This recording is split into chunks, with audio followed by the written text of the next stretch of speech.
Préparons-nous pour la fin des temps. 1 Pierre 4/7, mais la fin de toute chose est proche. Soyez donc sérieux et vigilants dans vos prières.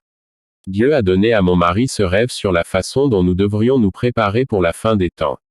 C'est arrivé un des soirs où je suis resté éveillé pour prier. J'étais debout en train de prier dans le salon, mon mari dormait dans la chambre et il a fait un rêve. Dans le rêve, il faisait nuit et il est sorti de notre maison, et quand il a regardé, il y avait une lune de sang. Mais au lieu d'être comme une éclipse lunaire normale, il a dit que la lune était littéralement couverte de sang et que c'était un spectacle très effrayant, parce qu'au moment où il l'a vu, il a immédiatement su que c'était un signe de la fin des temps, et que quelque chose terrible venait sur terre. Dans la vraie vie, je priais et c'était comme si le rêve était mélangé à la vraie vie, parce que dans le rêve, il pouvait m'entendre prier, et il voyait la lune comme le signe de ce qui allait arriver, il pensait à lui-même, elle fait la bonne chose, c'est le seul moyen d'être en sécurité.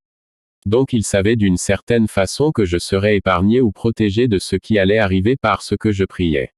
Donc Dieu m'a juste utilisé comme exemple, mais ce n'était pas à propos de moi, le message qu'il donnait à mon mari, était que nous devons nous préparer pour la fin des temps en restant près de Jésus, en le cherchant maintenant pendant qu'il est encore temps. Nous devons savoir que nous vivons dans la fin des temps. Ce n'est pas le moment d'être occupé par le péché, mais il est temps de chercher Dieu de tout cœur. C'est comme ça que nous nous préparons, pour la fin des temps. C'était un rêve surnaturel, pas un rêve ordinaire, parce que cette nuit alors que je priais le Saint-Esprit m'a mis à cœur de demander à Dieu de donner à mon mari un rêve surnaturel. Normalement, je ne pense pas prier pour ça. Mais cette nuit-là, alors que mon mari dormait déjà, j'ai dit, Seigneur, donne à mon mari un rêve surnaturel ce soir.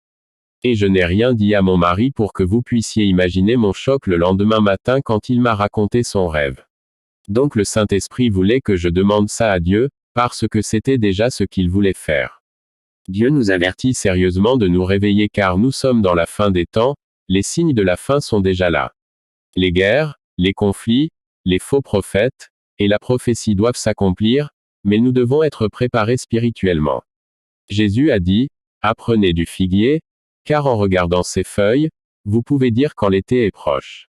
Frères et sœurs, en regardant ce qui se passe, nous savons que la fin est proche.